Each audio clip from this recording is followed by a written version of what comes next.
கிருஷ்ணகிரி கிழக்கு மாவட்ட திமுக சார்பில் நடைபெற்ற சமத்துவ பொங்கல் விழாவில் தூய்மை பணியாளர்கள் 300 பேருக்கு மாவட்ட செயலாளர் மதியழகன் எம்எல்ஏ நலத்திட்ட உதவிகளை வழங்கினார்.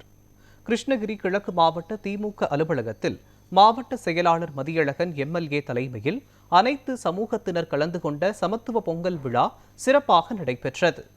புதுப்பானையில் புத்தரிசியிட்டு கரும்பு மஞ்சள் கட்டி பொங்கல் வைத்து பொங்கல் பண்டிகையை கொண்டாடி மகிழ்ந்தனர்.